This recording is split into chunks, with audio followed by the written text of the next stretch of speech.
llegue, se prepare. Ahora sí, yo creo que podemos apagar alguna de las luces, pero estaba y está listo para eso.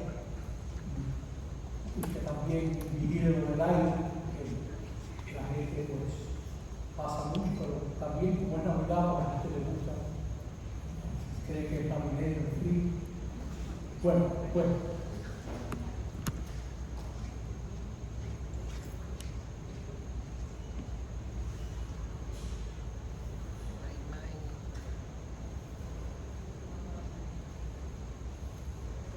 No hace falta para poder ver muy exactamente. Nosotros esta noche desarrollamos este tema. ¿Son fiables los evangelios a la hora de estudiar a Jesús? Cuando nos reunamos de nuevo en enero, febrero, marzo, abril, ya de manera diferente, va a ser una vez al mes, entiendo, me han dicho que vamos a estar usando mucho los evangelios, vamos a mirar ese tema. Adelante. Esto está tomado de una obra que ustedes tienen disponible, es una joya, el libro traducido a no sé cuántos idiomas, de un gran señor, que es uno de los autores del comentario bíblico San Jerónimo. Seguimos adelante. ¿Qué decir de los evangelios? Que es fidedigna la presentación que hacen de Jesús.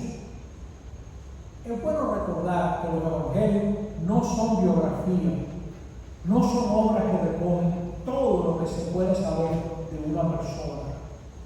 Probablemente Lucas es el que más temperamento de historiador tenía.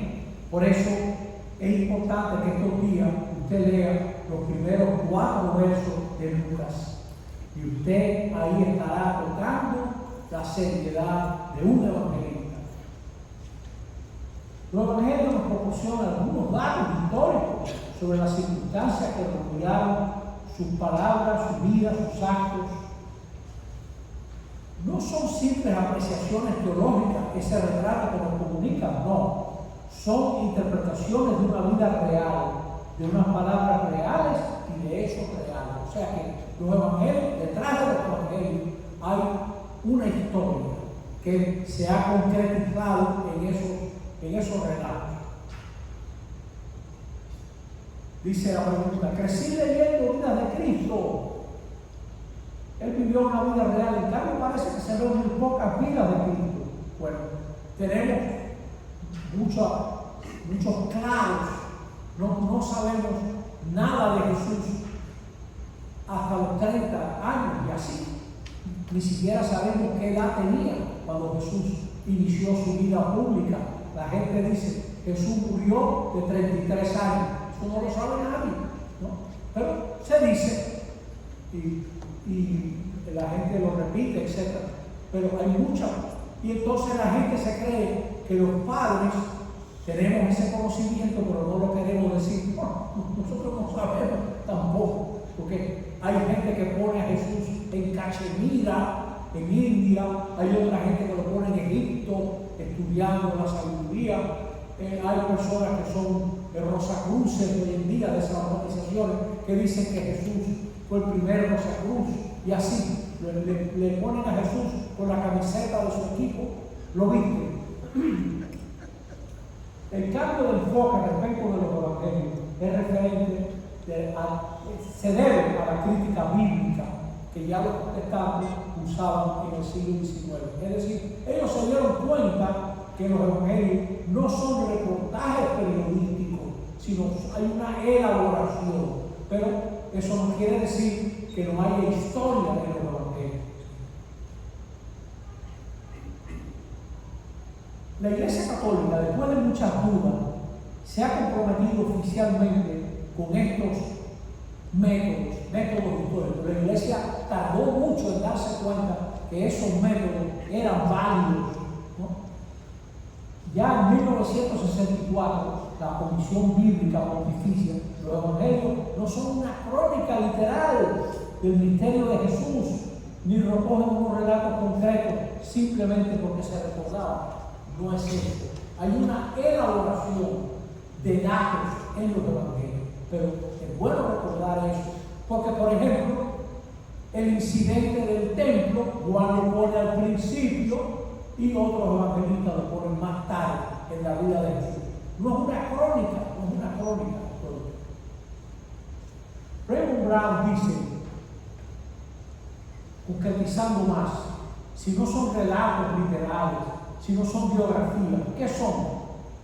Dice, mire, son relatos que han tenido por lo menos 3 etapas. Con estas 3 etapas usted va a entender mejor qué son los evangelios. Vamos a considerar esas 3 etapas en la redacción de los evangelios.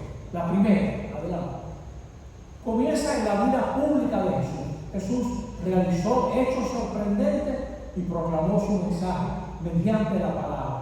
Sus seguidores oyeron y vieron. Sus palabras y hechos son los de un judío de Galilea del siglo I. Muchos de los problemas en la comprensión de Jesús y de los fallos se deben a que se le saca, se le aísla del tiempo y del espacio en que vivió para imaginarse que estaba tratando unos temas que nunca enfrentó. Jesús no enfrentó muchos temas que nosotros enfrentamos porque vivió en un contexto distinto, un contexto completamente distinto. Y hay que entenderlo en su época. Por eso, aquí hubo 2 charlas que animaban. Háblame del contexto judío de Jesús. Háblame del contexto romano de Jesús. Y también la segunda, ¿fue Jesús un personaje histórico? Está ligado a la historia. Pero hay que saber que este hombre impactó.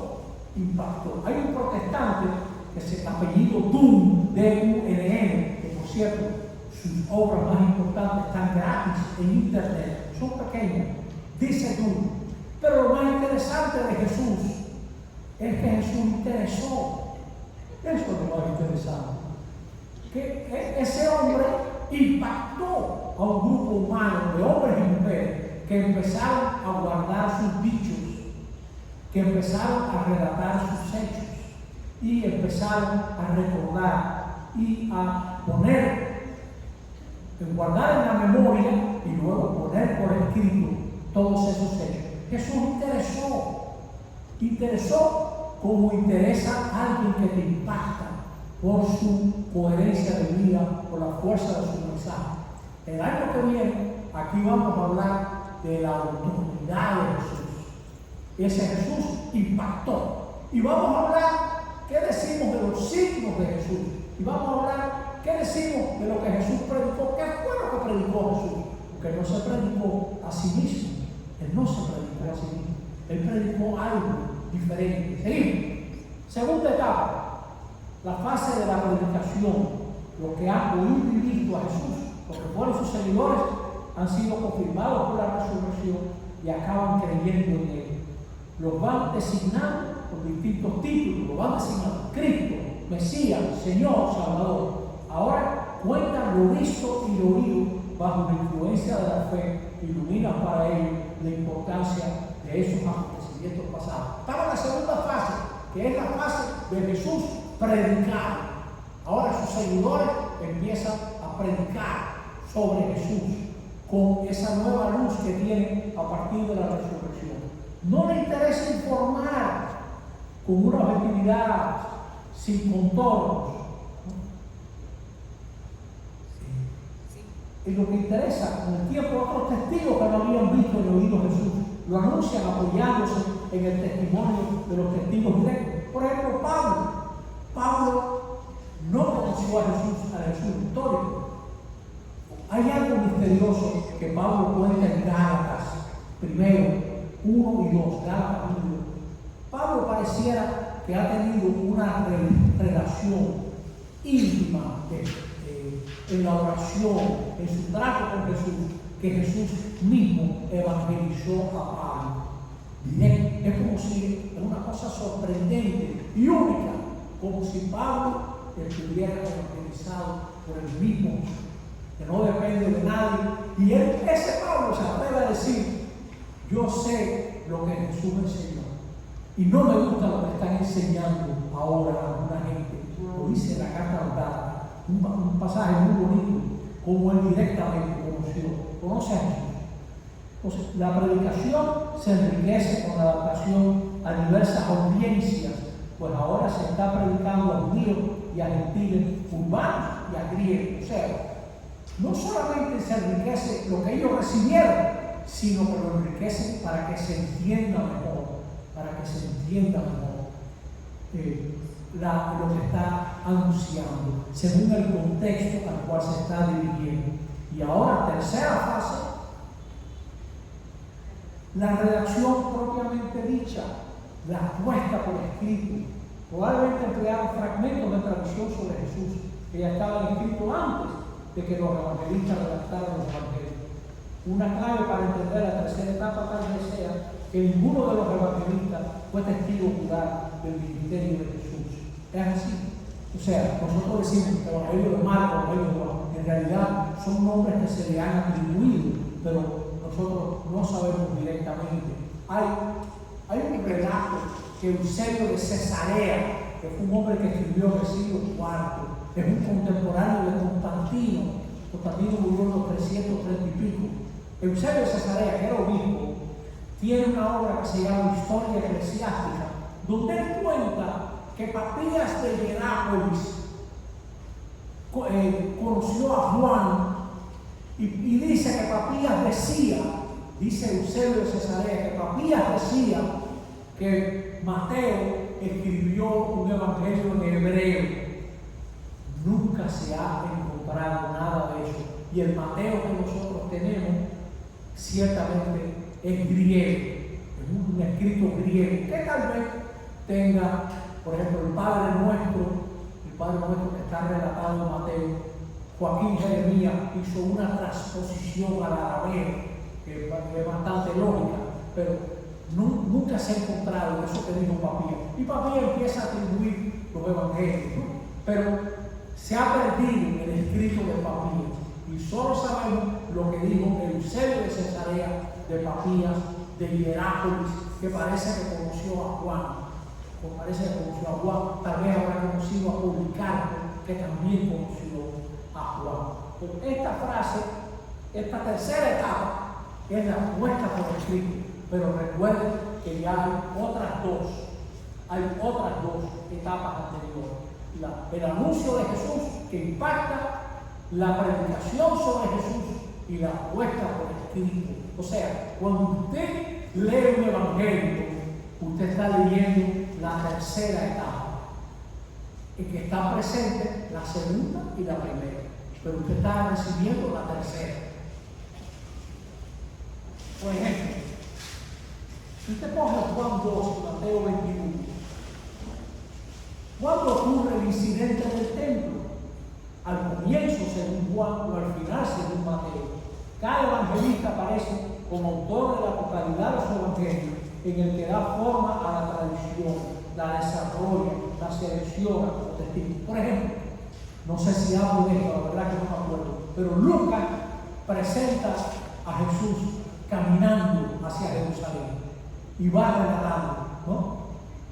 En el evangelio de hoy, si mal no recuerdo, Jesús sigue caminando, después de contarle algo, sigue caminando, ¿no? Así presenta Lucas la vida pública de Jesús, un Jesús que camina, va caminando, ¿no? ¿Qué son los evangelios? Son el resultado de un proceso que se va dando en la tradición de Jesús, que abarca sus palabras, sus hechos, su pasión, muerte y resurrección.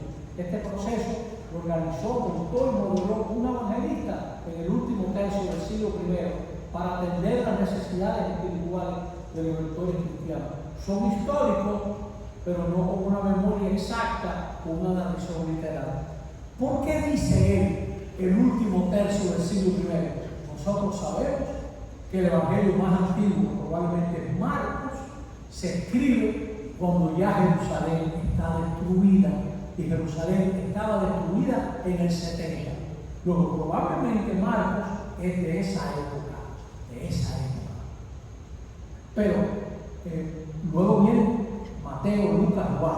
Pero por ejemplo, Papías de Hierápolis, que murió entrado el siglo II, después del año 100, Papías cita fragmentos del Evangelio de Juan, conocía el Evangelio de Juan. O sea que ya se ve que ya eso estaba por ahí. Seguimos. Este enfoque moderno de los evangelios resultado de una tradición. ¿Qué efectos prácticos tiene? Bueno, que antes se tomaban los evangelios de manera aleatoria, ¿no? Se predicaba la parábola del sembrador sin importar qué evangelista se había tomado. Hoy en día se va considerando más a quién citar en qué momento, ¿no? Por ejemplo, ahora la escritura se ha seleccionado más según el tiempo. Por ejemplo, pronto, a partir del domingo 3 de diciembre, comienzo del Adviento, usted se va a encontrar con Isaías, por ejemplo, cada rato. Se escoge el profeta Isaías, etc. Usted va a ir viendo cómo se seleccionan esos textos. No fueron testigos oculares, se nos ha enseñado que Mateo y Juan escribieron, etc. Así se nos enseñó hasta 1960, pero nadie estaba obligado a aceptar lo que antes se dijo, porque se afirmó que Mateo era uno de los 12, quizás la obra haya sido traducida, etc. O se decía que Moisés escribió el Pentateuco entero y un católico tiene que sostenerlo.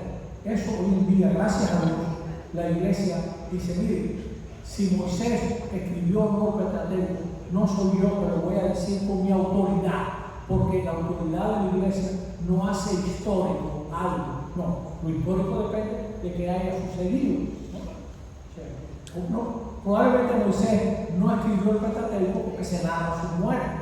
Es difícil narrar la muerte, ¿verdad? Si él se metió a escribir eso. Seguimos. Usted ha dicho que los evangelistas no fueron testigos oculares. Resulta peligroso invocar la autoridad de la iglesia para dar por solucionadas cuestiones que son básicamente científicas. Luego se da este embarazoso cambio y el público parece con respecto a una postura fuertemente implantada. O sea que es importante ver que la autoridad de la iglesia no va a ser histórico lo que es o no histórico. O sea, eso no depende de la autoridad de la iglesia. Permítame un ejemplo. Cuando la iglesia leía literalmente la escritura, ¿qué lío teníamos con el problema de Génesis? Claramente, el mundo tiene mucho más años de lo que dice la Biblia y de lo que dice Génesis. Tiene mucho más. Entonces, no hay por qué andar haciendo maromas. No, que el primer día quiere decir grupos de años y siglos, etc. Es querer meter una cosa que no cabe, ¿no? Entonces es querer hacer una maroma. Los americanos dicen contorsiones, ¿sí? Dando contorsiones a ver si no. Eso, no leamos la Biblia al pie de la letra y no queramos por la autoridad de la iglesia hacer histórico lo que pueda o no ser histórico. Seguimos. Ya un 95% de los biblistas opinaba que los evangelistas no fueron testigos oculares directos, ¿no? O sea, no se refirió directamente a la identidad de los evangelistas, si bien lo describió muy claramente como distintos de lo que predicaron en la segunda etapa. Y así crearon implícitamente una distinción entre evangelistas y predicadores, algunos de los cuales habían sido compañeros de Jesús. Así es, pero no es lo mismo poner por escrito que predicar, no es lo mismo. Vamos a hacer una reflexión, porque es importante, ahora vengo del otro lado, que cuando usted lea un evangelio, usted tiene en sus manos un escrito serio, de gente responsable, creyente, que quiera ayudarte a creer más. Fíjate, dice Lucas: puesto que muchos han intentado narrar ordenadamente las cosas que se han verificado entre nosotros, tal como nos las han transmitido los que desde el principio fueron testigos oculares, él no se pone como testigo ocular, pero él está en esa línea, y servidores de la palabra. He decidido yo también, después de haber investigado diligentemente todo, desde los orígenes, o sea, este hombre ha investigado, escribírtelo por su orden, ilustre Teófilo, y por eso es que sabemos que Lucas es el autor de Hechos, porque le dedica Hechos a Teófilo también, al mismo Teófilo, le dedica su segundo escrito. Y lo menciona en los Hechos de los Apóstoles, para que conozcan la solidez de la enseñanza que ha recibido. Este último verso nos ayuda a entender que cuando usted lee un evangelio, usted está tocando la solidez de lo que usted cree. Usted no se está apoyando en un cuentico, sino en algo que tiene fundamento. Adelante. O sea, ¿qué hace Lucas? Narra ordenadamente, se coloca en una tradición, investiga, comunica la solidez de la enseñanza. La solidez tiene que ver con la verdad, la recta comprensión. No podemos basar nuestra fe en algo etéreo, en algo que no tenga fundamento, ¿no? O sea, una cosa es cantar un himno y otra cosa es escribir. Dice, salva al pueblo que heroico fue a la guerra a morir se lanzó. Eso fue un grupito.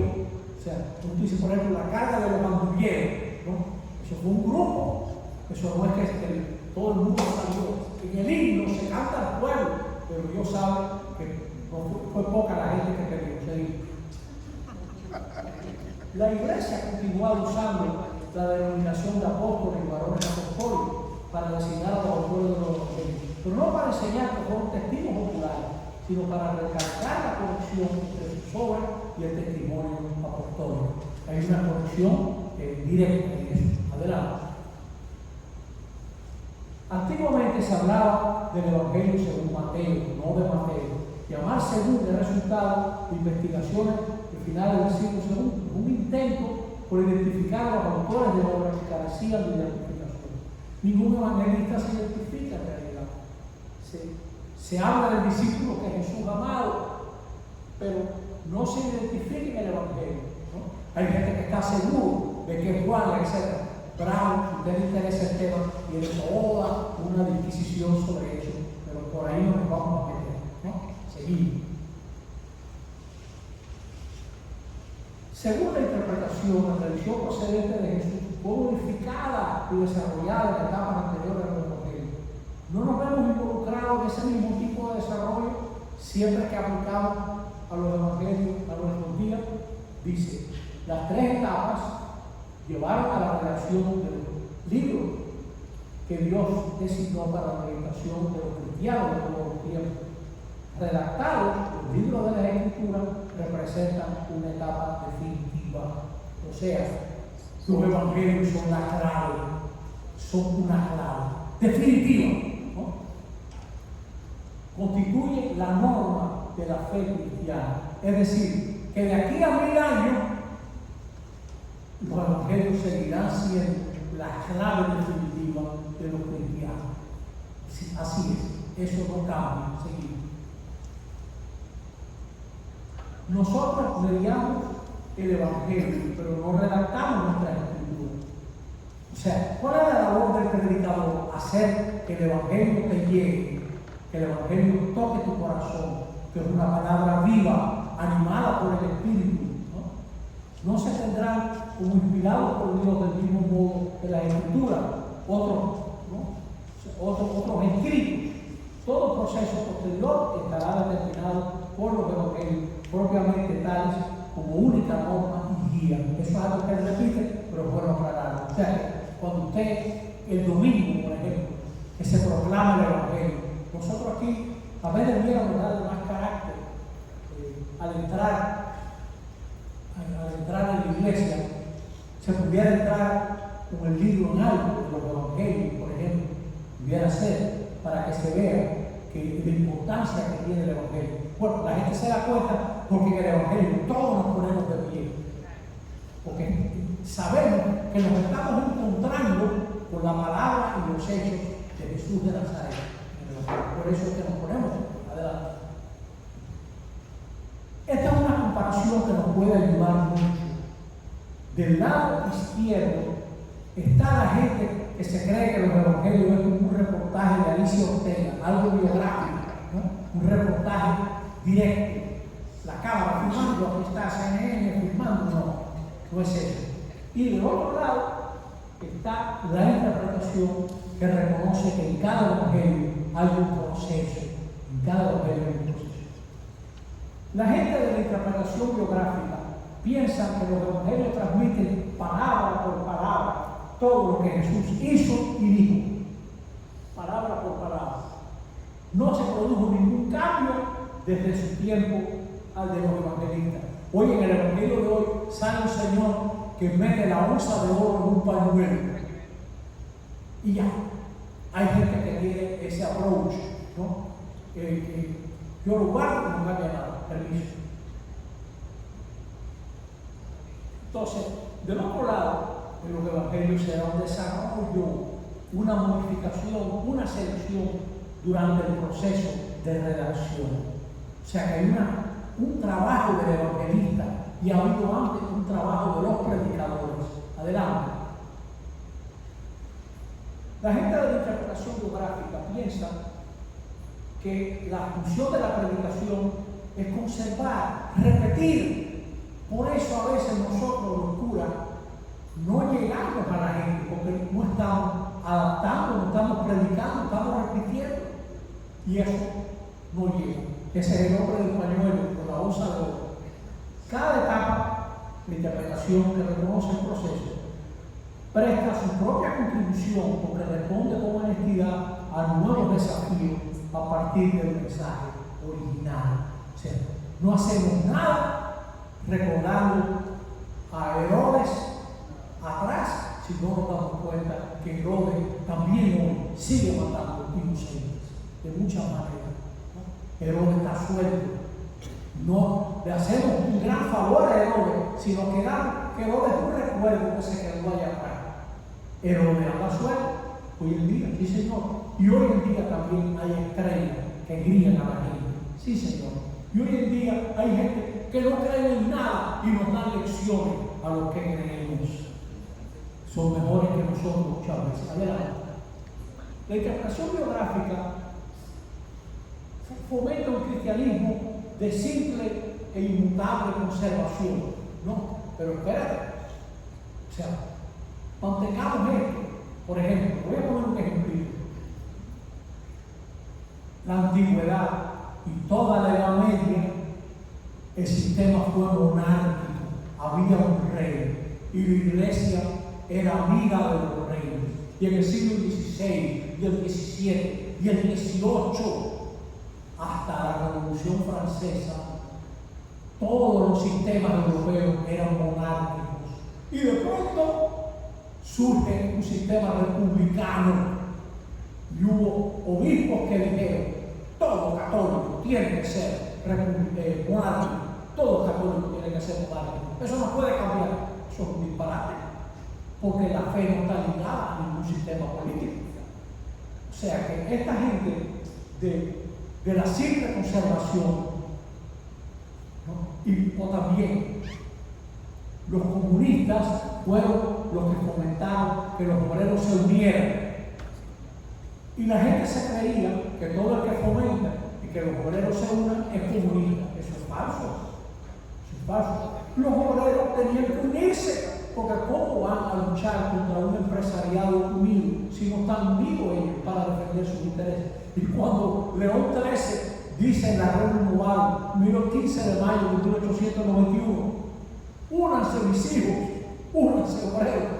Los empresarios franceses decían: c'est du socialisme, esto es socialismo. Que el Papa estaba hablando de una verdad nueva para un tiempo nuevo, renovar las nuevas cosas, las nuevas situaciones que vive la humanidad. La iglesia, hay gente que se cree que se maneja bien manejando, mirando un espejito retrovisor, por eso chocan tanto. Bueno, seguimos adelante, Joaquín, perdón, un cristianismo en constante progreso de la persona, o sea, una fe que se adapta a lo que está pasando. Esta gente, estos obreros, por volver a la religión, se lo estaba llevando el tipo traje, no tenían cómo hacer valer sus derechos. Y ahora viene el Papa y se pronuncia sobre ese tema concretamente, ¿no? ¿Verdad? O sea, que abre un camino, un nuevo horizonte. O sea,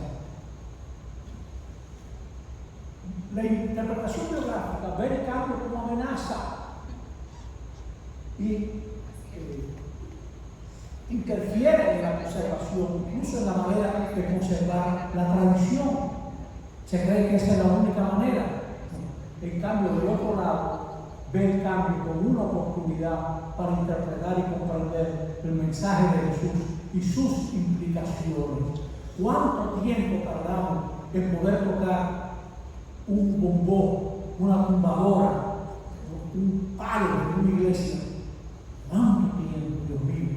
¿Cuánto tiempo hubo que oír una misa en una lengua que no entendíamos? Porque hay que conservar. Total, Jesús nunca habló latín. Latín era la lengua de Pilato. Latín era la lengua de Jesús. Pero nos aferramos a eso, como si esa fuera la gran cosa, y caemos de ridículo. Seguimos. Se ve que la interpretación que consideran los evangelios como fruto de un proceso es más fiel a las tremendas innovaciones. Dice Juan Brown relata cómo Jesús ataca al hombre. Lo veíamos en este curso, está tan bien organizado. Ese fue el evangelio del domingo pasado. El hombre que enterró el talento. El hombre que enterró el talento, pura casualidad. El hombre que enterró el talento no hizo nada, ¿no? Dice, siervo inútil, enterraste. O sea, el evangelio no es para enterrarlo. En una parte del evangelio muy lindo, creo que es Mateo, el sermón del monte. Nadie enciende una lámpara para meterla debajo de una caja. Ponla en alto para que brille a todos los de la casa. Ponla en alto. Sí, adelante. Dice, no significará que le quitamos valor histórico a los evangelios.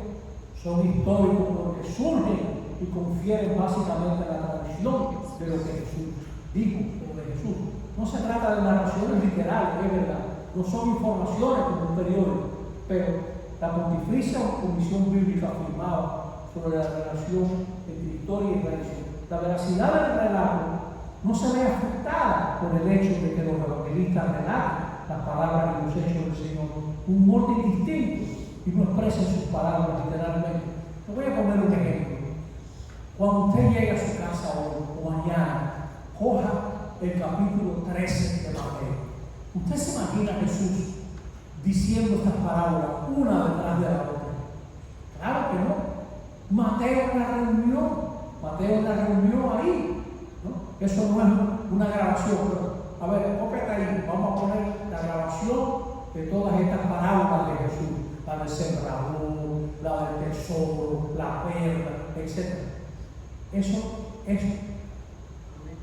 contribución de Mateo, algo que hizo Mateo.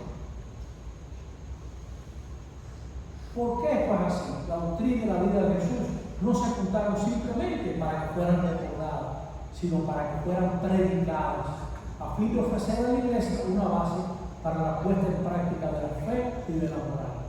Esta proclamación del material del Evangelio, esta proclamación que es el Evangelio y que fluye del misterio de Jesús, no tiene una intención biográfica, ni pretende la conservación literal. Tiene como meta su adaptación a las necesidades de quienes están viviendo, y es así, y dentro de ese cuadro, como puede llamarse historia. Así es. O sea, tienen esa finalidad, recogen lo dicho y lo hecho para ayudar a la fe de la gente. Podemos estar seguros de la palabra que escribieron Mateo y Lucas, etc. Eso es lo que el Espíritu inspiró y lo que Dios nos ha dado. Toda reconstrucción adolecerá de limitación. Cuando hay diferencia en la forma de haberse transmitido un hecho, no es imposible que Jesús dijera una misma cosa de dos maneras distintas.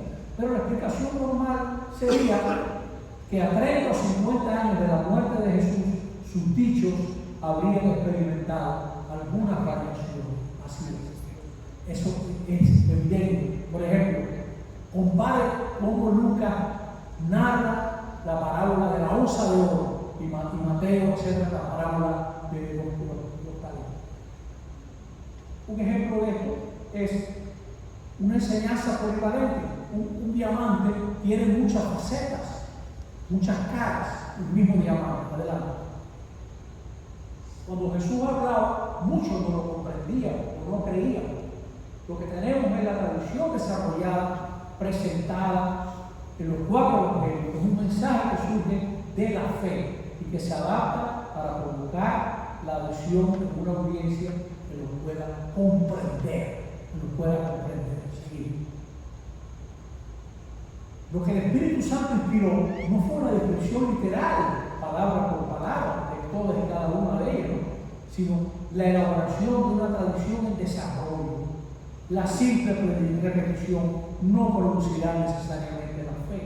La tarea evangélica que implica la conservación, adaptación, explicación y reordenación forma parte de lo que hace que el evangelio sea buena noticia. Para que el evangelio sea buena noticia hay que reinterpretar, adaptar, traerlo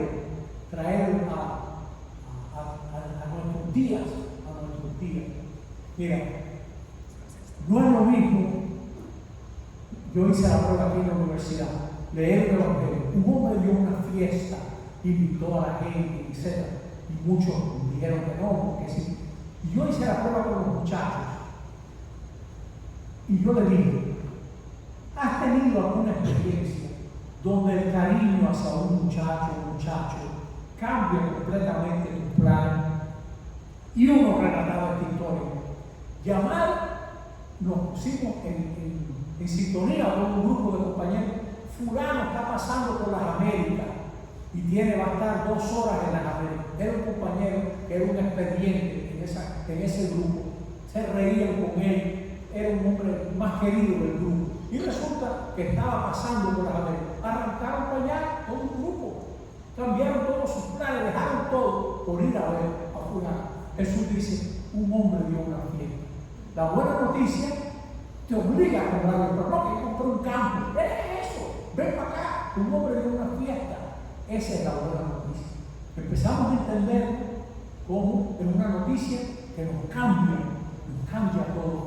todos los planes. Bueno, seguimos. ¿Puede darnos una idea de qué tanto por ciento de las palabras? No puedo. Los desarrollos específicos que van más allá de las palabras auténticas de Jesús tendrían que demostrarse, al menos su plausibilidad. Sería lógico que quienes proclamaron a Jesús no estuvieran realmente interesados por lo que él dijo. Claro que estaban interesados. Nos están comunicando lo que ellos investigaron, como dice Lucas. Ahora, le estoy citando un libro que ustedes tienen ya, al gran Joseph Fitzgerald. Los evangelios no intentan ofrecernos un resumen objetivo, no. En ellos no se dice nada sobre la apariencia física, no sabemos cómo lucía Jesús. A cada rato sale una reconstrucción, hay una famosa portada de Time Magazine de cómo hubiera lucido Jesús. No lucía bien, la verdad. Seguimos.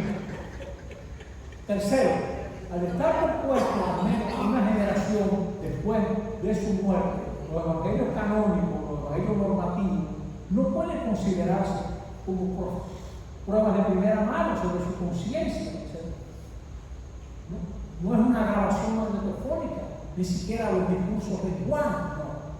No.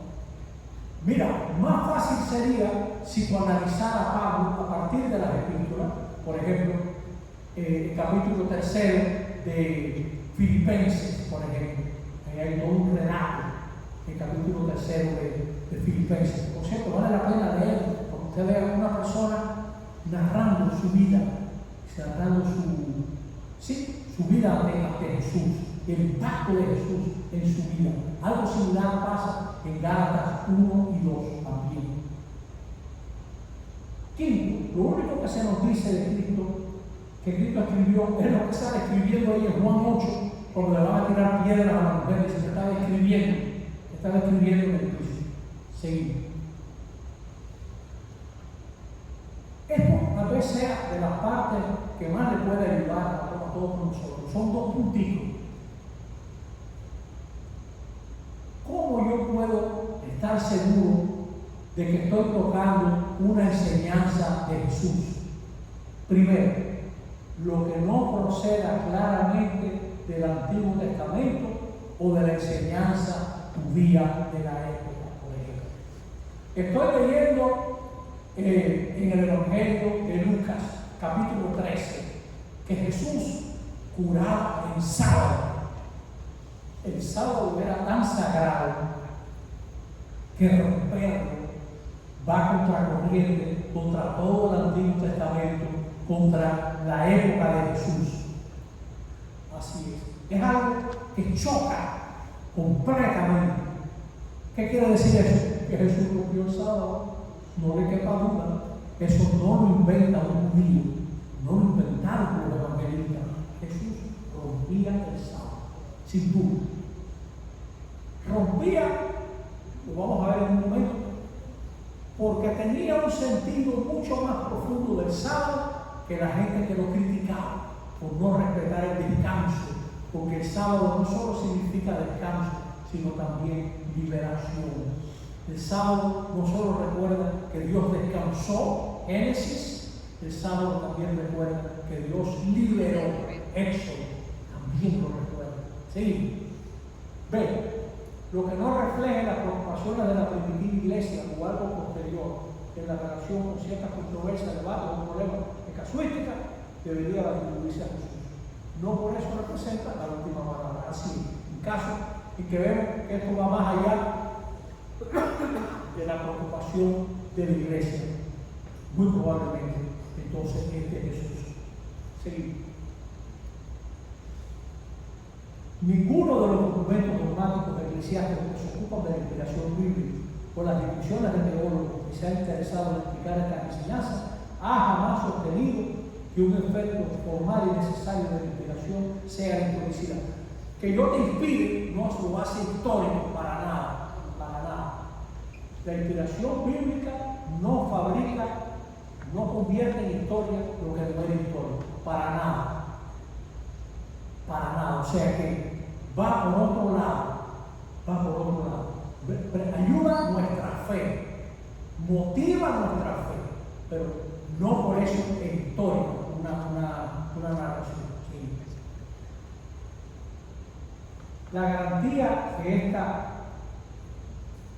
implícita inspiración bíblica se refiere a la verdad, pero la verdad que está envuelta no es la verdad literal, sino una noción análoga de verdad, que difiere de la noción literal que se emplea, verdad poética, verdad retórica, verdad parabólica, por ejemplo. Yo creo que es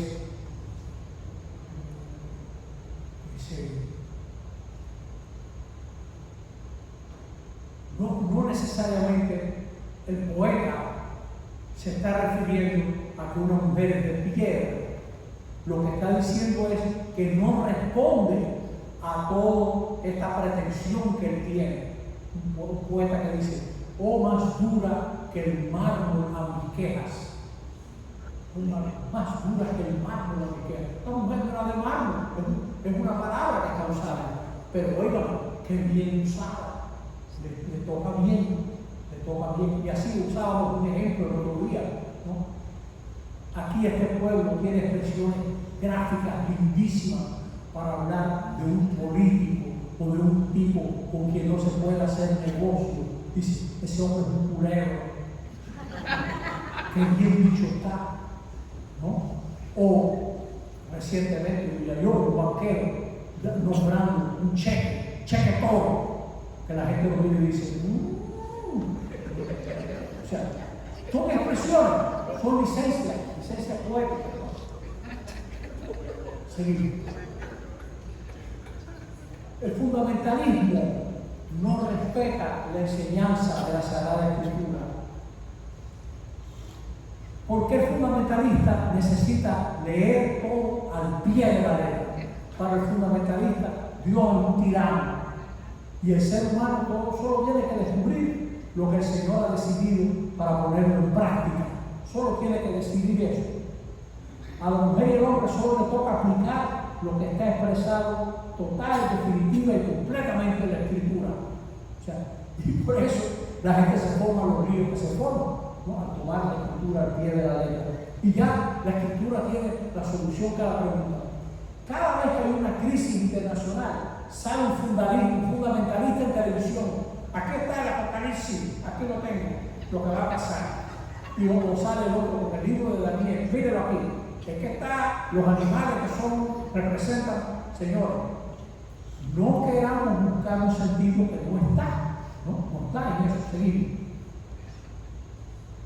En cambio, en la Biblia, el Señor invita a la alianza, a la escucha y respuesta libre y personal. Dios invita a una alianza. Este pueblo es terco, este pueblo es tramposo, este pueblo es infiel. Y Dios le ofrece amistad a ese pueblo. ¿Qué quiere decir? Que Dios respeta la originalidad de ese pueblo, más que nadie. No se le impone, no se le impone. El Señor cuenta con una respuesta lúcida y libre. Llama a un discernimiento. La Escritura nos ayuda a interrogar nuestras vidas, etc. Esto que vamos a celebrar pronto, Adviento y Navidad, nos debe interrogar. ¿Estoy creyendo en un Dios capaz de sorprenderme? ¿O ya yo me lo sé? La Navidad y el Adviento y Navidad son el tiempo de tú no te sabes al Señor. Te va a salir por donde menos lo esperas. Ese es el tiempo de retomar y decir en qué Dios estoy creyendo. ¿En qué Dios estoy creyendo? La Escritura nos ayuda a interrogar nuestras vidas de nosotros mismos para escuchar al Señor más atentamente. Lo de Dios se realiza en la vida. El texto de la Escritura nos ayuda a interpretar la vida. Lámpara es tu palabra para mis pasos. Pero la vida. O sea que la Navidad nos debe dejar más interesados en lo que está pasando en la vida. El fundamentalista idolatra el escrito. Se sacraliza la letra como si sola ella encarnara lo que Dios quiere. Señor, la gente que mató a Jesús sabía más Biblia que los apóstoles. A Jesús lo mataron, diríamos, aplicando la Escritura, ¿no? Lo mataron así. El fundamentalista cree que si está escrito será válido para siempre, de esa manera, en todas partes, etc. Eso es una idea falsa. Y por eso hay tanta tragedia en los pueblos cuyo cristianismo es fundamentalista. Tienen normas legales y no se dan cuenta que ya eso no se aplica. Ya eso no se aplica. Permítanme un ejemplito. Cuando Inglaterra era metrópolis de las 13 colonias, a los ingleses les interesaba mucho que los colonos no tuvieran armas, porque eso mantenía sujetos a los colonos. Y de las primeras cosas que hicieron los colonos, que tenían una puntería impresionante, esa gente, porque varios desastres que tuvieron los ingleses no se debe tanto a la valentía, que eran valientes, se debe sobre todo a la puntería que tenían esta gente. Por ejemplo, después del Lexington y Concord, de esas dos batallas, cuando regresan las tropas, los van diezmando, tirándole desde lejos, disparándole desde lejos. Dice, entonces, una de las primeras leyes que pasa de la garantía de los derechos de los Estados Unidos, the right to bear arms, the right to bear arms, el derecho a tener armas. Papá, eso fue en el siglo XVIII. Eso no se aplica a un rifle automático que te dispara 300 balas en un minuto. O sea, tú estás amarrado a una ley, pero no te va a salvar la letra. Con esa letra vas a matar a no sé cuánta gente. A cada rato hay una desgracia. En un pueblo que de por sí es gente noble, gente buena, ingenua incluso, ¿no? Sobre todo si usted ha estado por el Midwest, por ejemplo, o así. O sea, pero son fundamentalistas en muchas cosas. Esto es lo que pasa. Que es para siempre the right to bear arms. No tiene interpretación. Y la Suprema Corte lo va a garantizar. No importa los muertos que haya. Es un disparate tan grande. Eso puede cambiar, porque es un contexto que ha cambiado. Seguimos. En cambio, la palabra es espíritu y vida. La letra dice que no hay que trabajar el sábado. Jesús llama a la mujer que está enferma, encorvada, y la cura. Y lo critican porque no cumple la letra. Pero Jesús le dice, y no había que liberar a esta mujer, vale la pena que usted lea este pasaje. No había que liberar precisamente el sábado que celebra la liberación de Israel. Él está cumpliendo la escritura mejor que la gente que está amarrada, a la letra. Sí, seguimos. Fíjate, por ejemplo, en Deuteronomio, no olvides que fuiste esclavo de la tierra de la que Yahvé Dios te sacó. Por eso Yahvé Dios te manda a guardar el sábado. El sábado había que guardarlo para que nunca se olvidara que ellos habían nacido esclavos. Y están tan aferrados a la letra que no entienden que Jesús cure el sábado. Eso nos pasa a nosotros también. Nos pasa a nosotros. Tenemos nuestras fobias, nuestros esquemitas y estamos presos de la letra de nuestros esquemas. Y en cambio, los evangelios nos obligan a movernos, a ir más allá de nuestros esquemas y nuestros intereses. Jesús libera a la mujer en el día que celebra la liberación. Adelante. Entonces, la gente cita el concilio y poca gente lo ha leído. Esto es solamente para, junto con ustedes, disfrutar de esto que nos dan los obispos. La iglesia, no voy a leer todo esto, por supuesto, pero la iglesia reconoce que el Antiguo y el Nuevo Testamento son escritos inspirados. Y los hombres que escribieron esos libros son verdaderos autores. Sí, Señor. Son gente que es responsable de lo que escribió y son inspirados, Señor. Todo el libro de la Escritura enseña firmemente con fidelidad y sin error la verdad que Dios quiso consignar para nuestra salvación. Es decir, la Biblia no fue escrita para ahorrarme que yo investigara si la tierra se mueve o no. Mira el dilema, algún día tenemos que hablar de la historia de la iglesia. Mira el dilema de Copérnico que era clérigo. Copérnico se da cuenta que la tierra se mueve, hombre del siglo XVI, y le da miedo publicar su resultado, porque la Biblia dice que no se mueve. ¿Por qué la Biblia dice que no se mueve? Porque la gente que escribió la Biblia pensaba que no se movía, y lo puso así, porque esa era su mentalidad. No es que se le va a parecer un ángel y diga, fulano, corrige eso, pero que no se mueve. No se le va a parecer un ángel.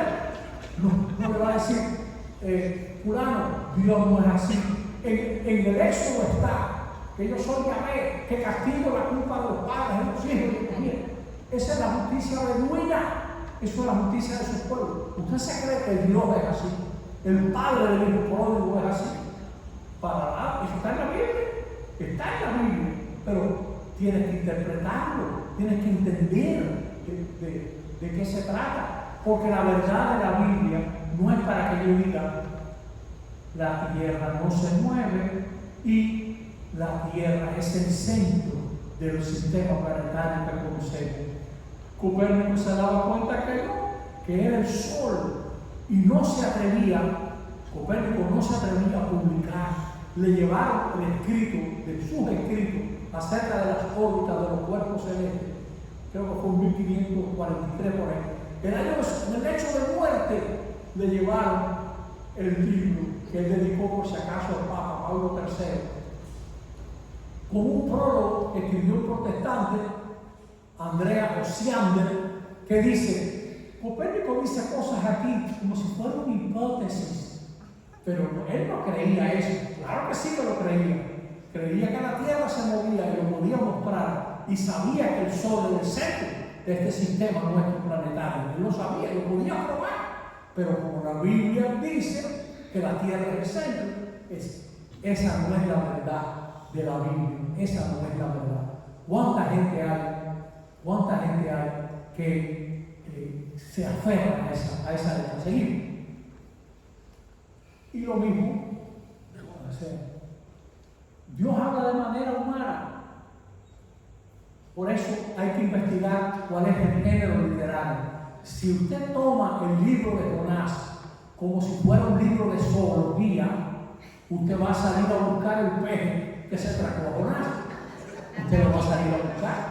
Y no falta a cada rato en televisión gente de no sé qué universidad que fueron para el mar Caspio, que han encontrado los restos de la boca de un pez que se podía haber tragado y el estómago de una ballena amueblado para que pudiera ser disparate. Seguimos. Y por eso hay que ver cuál es el género literario cuál es el género literario, para entender rectamente lo que el autor sagrado quiso afirmar. Hay que atender cuidadosamente tanto a las formas nativas usadas de pensar, de hablar y de narrar vigentes en los tiempos de las geógrafas, como a las que aquella época solían usarse en el trato mutuo de los hombres. Hay que meterse en la época para ver cómo es, qué es lo que me quieren decir, ¿no? Es un personaje histórico, es un peje que se lo tragó, o hay una enseñanza sobre la misericordia de Dios, sobre la compasión de Dios. ¿Seguimos? Y como la Escritura hay que leerla y interpretarla con el mismo espíritu con que se escribió, para sacar su sentido de los textos sagrados. Y por eso también nos hace falta la ayuda del magisterio de la iglesia, de una persona entendida, etc., para poder ir estudiando estas cosas, que es lo que pretende hacer la parroquia con estos pequeños cursitos de formación para entender mejor todas estas cosas. ¿Esa es? O sea, mire lo que dice el tema nuestro.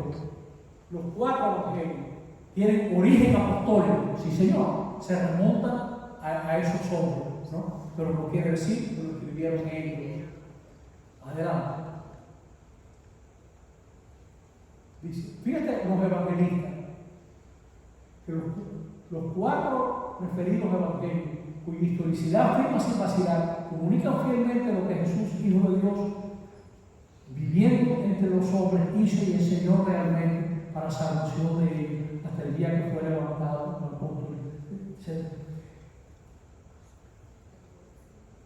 O sea, ellos, los evangelios, suponen una crecida inteligencia. O sea, durante la vida pública de Jesús, ellos no tenían esa comprensión. Después de la resurrección, a la que vamos a dedicar una sesión el año que viene, probablemente en abril, eso le va a cambiar su comprensión de quién es Jesús, completamente. ¿Sí? Fíjate cómo los padres conciliares del Vaticano II describen la labor de los evangelistas. Escogieron, sintetizaron, explicaron, atendiendo a la comisión de las iglesias, sacando de su memoria o del testimonio de aquellos que fueron testigos oculares de lo que pasó. Hay una labor de los evangelistas, fíjate lo que escogieron, sintetizaron, explicaron. Mateo reúne las parábolas en Mateo 13. Jesús no las dijo así, pero él lo hace, porque pretende que la gente tenga esa conexión de parábolas, que por cierto, cuando usted la lee seguido, capta el dinamismo de lo que Jesús llamaba el reino, que esa va a ser la primera charla del año que viene, si Dios quiere, en enero. No se pierdan esa charla. Escriben, los evangelios son serios. Fíjate, ningún evangelista oculta que Pedro traicionó. Hoy en día, cuando alguien dirige un partido o una iglesia, se esconden sus defectos.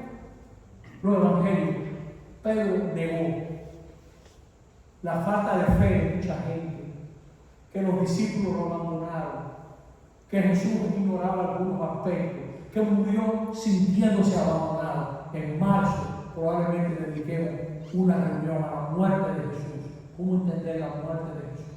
Así es. No, eso está ahí. Eso no se esconde. ¿Sí?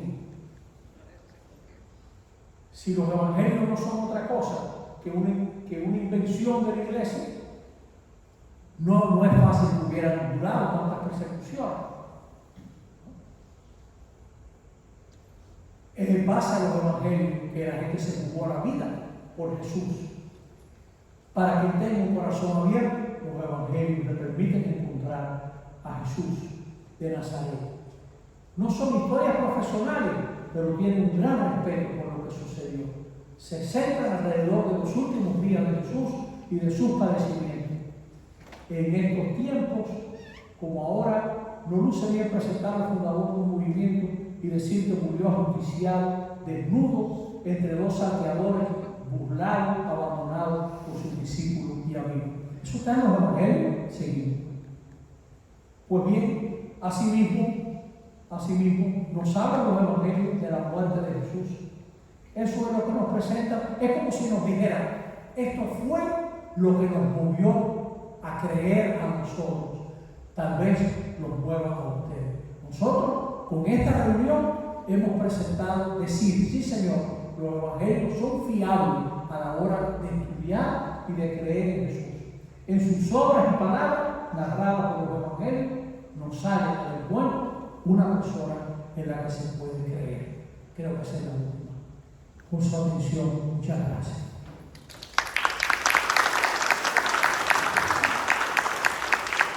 Entonces, la pregunta que hay allá en el micrófono. Sí, pues está por aquí. Padre, tengo una pregunta. ¿Qué usted nos puede decir sobre que los evangelios están basados en un documento que se llama Didache o Didache? La Didache. Sí.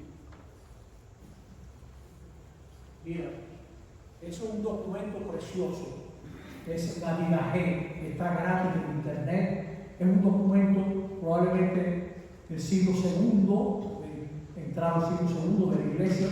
Hay cantidad de enseñanzas, hay dichos de Jesús que tal vez no estén en los evangelios, pero no es un evangelio canónico, no se considera, pero está llena de pasajes evangélicos donde se ve que esa gente valoraba los evangelios. Tiene también muchas normas para la vida, muchas orientaciones para la vida de las personas. Y tiene también muchos pasajes donde se exhorta a comunidades que están muy combatidas para que sigan adelante. O sea que la Didache es un buen resumen de qué creían los cristianos en ese momento, ¿no? Y tiene así un documento muy respetado, muy querido, así como también una carta preciosa que se llama la carta a Diogneto, que no sabemos quién era, ¿no? Que hablando de lo que es los cristianos, ahí hay un célebre pasaje donde dice, los cristianos vivimos en todas partes y nos adaptamos a lo que quiera, a lo que sea, ¿no? En esa carta. Y entre los padres apostólicos, si a usted le gusta esto, la Biblioteca de Autores Cristianos publicó un volumen dedicado a los padres apostólicos, que es donde se recuerdan, todos se recurren estas cosas. Está también ahí en ese volumen, creo que están las apologías de San Justino, que son dos del mismo volumen, pero yo recuerdo dos haber leído, y así otros escritos. Es un escrito de gran valor, vale la pena leer, ustedes lo disfrutarían mucho leyendo ese escrito. ¿Qué?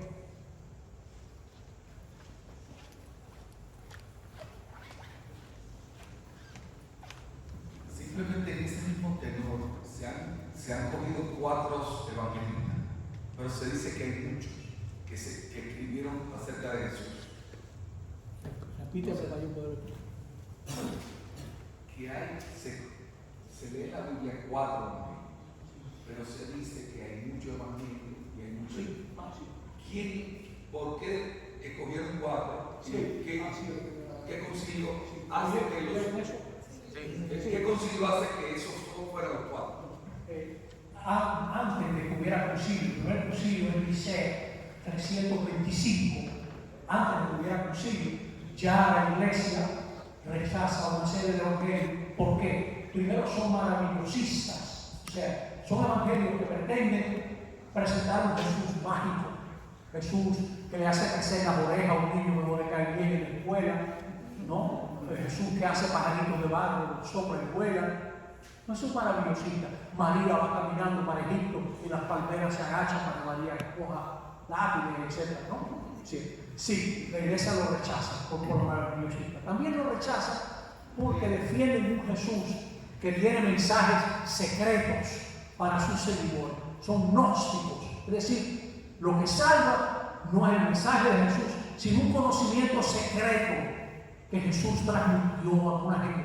¿Quién escribió esos evangelios? los del conocimiento secreto, que son evangelios del siglo II, tercero.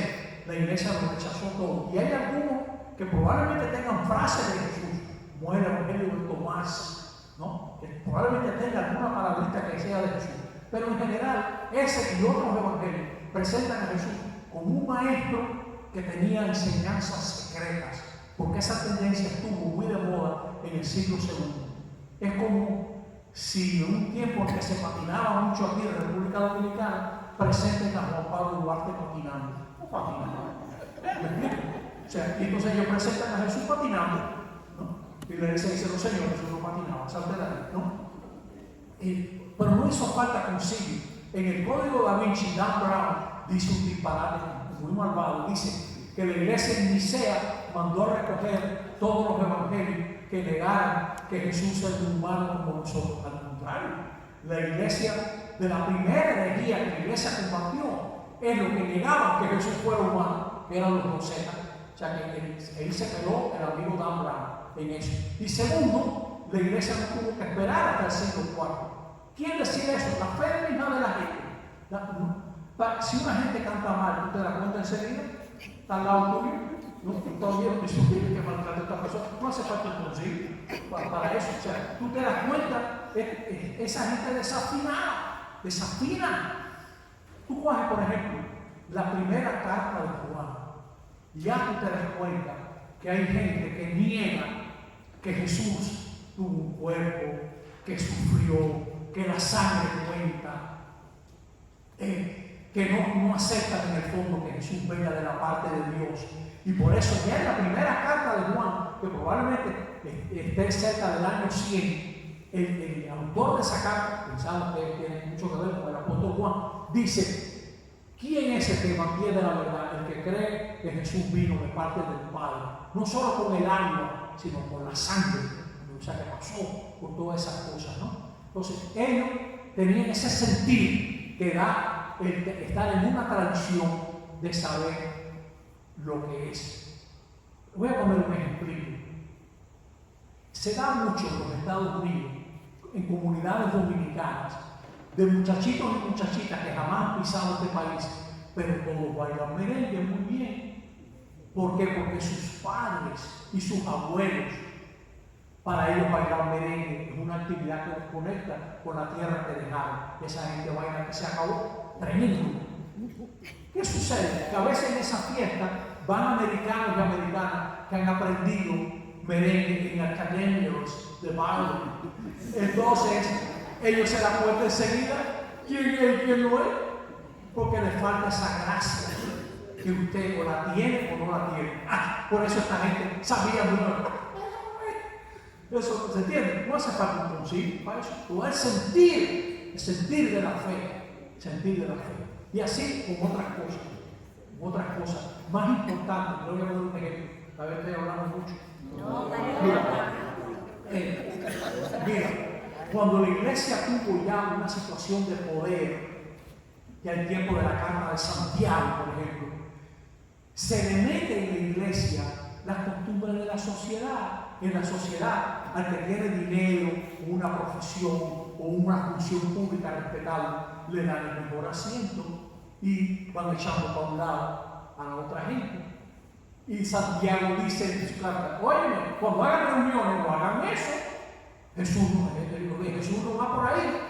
O sea, insiste, mantiene vivo ese Jesús de Nazaret que ofreció amistad a gente pobre, etc., que no se lleva. Está bien, ya está bueno, sol y media casi. Oiga, léame el rayo de luz, me daría mucha alegría si leen el cuento. Sí. Y si Dios permite, nos vemos el año que viene, seguimos en esto.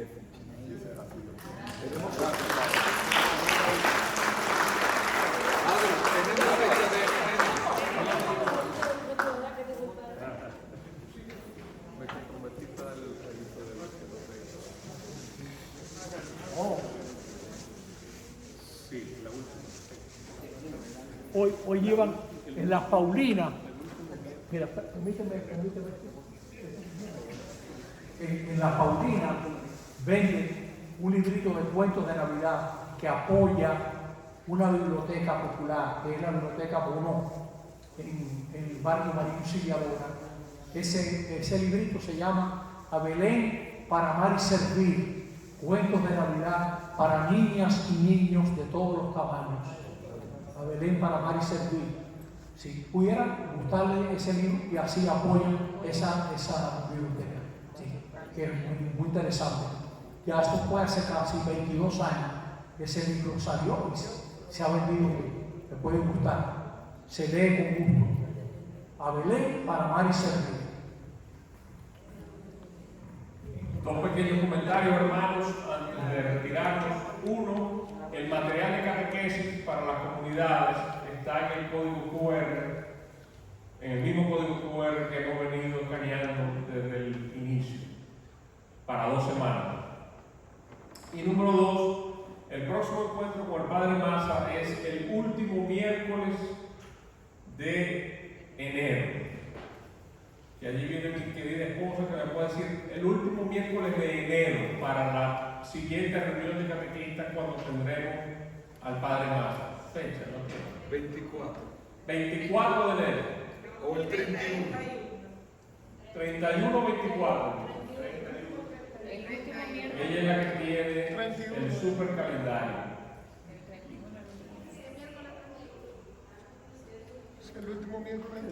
El 24 o 31 de enero. Ojalá irnos con la fecha precisa. 31 que estamos 31 del cobrados. último. 31 que estamos cobrados.